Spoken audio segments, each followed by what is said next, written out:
అండి, అందరికీ నమస్కారం. నేను చెప్పాను కదండి, ఇదంతా కూడా ఒక ఆయన పట్టుకెళ్ళడానికి ఒప్పుకున్నారని. హైదరాబాద్ నుంచి వచ్చారండి. మనకి ఈ బ్రిక్స్ తయారు చేస్తారంటండి. ఒక బ్రిక్ తీసుకుని కూడా వచ్చారు. రీసైక్లింగ్ చేస్తారంట ఇలాంటి సింగిల్ యూజ్ వాటితో. సింగిల్ యూజ్ అంటే పేపర్లు, మనకి సబీనా కవర్స్, అలాగే ఇక్కడ ఉన్నాయి కదండి చపాతీ ప్యాకెట్స్, సాల్ట్ ప్యాకెట్స్, ఇలాంటివన్నీ కూడా వీల్ ప్యాకెట్స్, ఇవన్నీ కూడా వాళ్ళు తీసుకెళ్తామని అంటున్నారండి. అంటే మనది ఎలా ఉంది ఏంటి చూడడానికి కూడా వచ్చారు. ఈ చుట్టుపక్కల ఎవరైనా సరే ఇంట్రెస్ట్ గా ఉండి ఇలాంటివన్నీ చేస్తే వాళ్ళు బ్రిక్స్ తయారు చేస్తారంటండి. మనం ఈ ప్లేస్ వారి కోసం కేటాయించుదామని అనుకుంటున్నామండి. చుట్టుపక్కల విద్యా సంస్థలు కానీ వాళ్ళందరూ పంపిస్తే తిరుమల విద్యా సంస్థల వారు మనకి ఈ మైక్ కవర్ పడేయకుండా కూడా ఇక్కడ పెట్టారండి. అలాగే అందరూ ఇస్తారని అనుకుంటున్న వాళ్ళు వచ్చారండి, ఎక్స్ప్లెయిన్ చేస్తారు, చూడండి.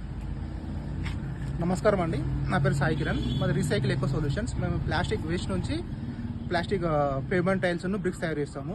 ఇది అంతా సింగిల్ యూజ్ ప్లాస్టిక్ నుండి దీన్ని మేము తీసుకెళ్లి క్రష్ చేసి దాని నుంచి ఎక్స్క్లూడ్ చేసి మళ్ళీ మేము సడన్ టెంపరేచర్లో దాన్ని మోల్డ్ చేసేసి మేము ఇట్లా బ్రిక్స్ టైల్స్ తయారు చేస్తాము.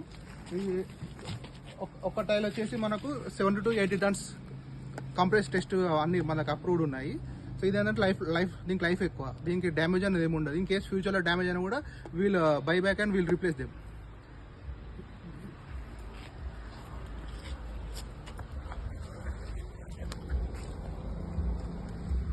ఈ జనరల్ గా ఈ సింగిల్ యూజ్ ప్లాస్టిక్ అనేది ఎవరు దేనికి యూజ్ చేయరు అనమాట. Ultimately they end up in the landfills or cement factories లో బర్న్ చేయడం అట్లాగా. సో అది అట్లా అవ్వకూడదు అని చెప్పి దీన్ని ఇంకేదైనా ఇన్నోవేటివ్ ఏమన్నా చేయాలి అని చెప్పి ఇండియాలో ఫస్ట్ మేము ఇట్లా టైల్స్ గానీ బ్రిక్స్ గానీ ఎంటైర్ కన్స్ట్రక్షన్ కి అవసరమైన ప్రొడక్ట్స్ ఇటువంటి వేస్ట్ నుంచి మ్యానుఫ్యాక్చర్ చేయడం స్టార్ట్ చేసాము.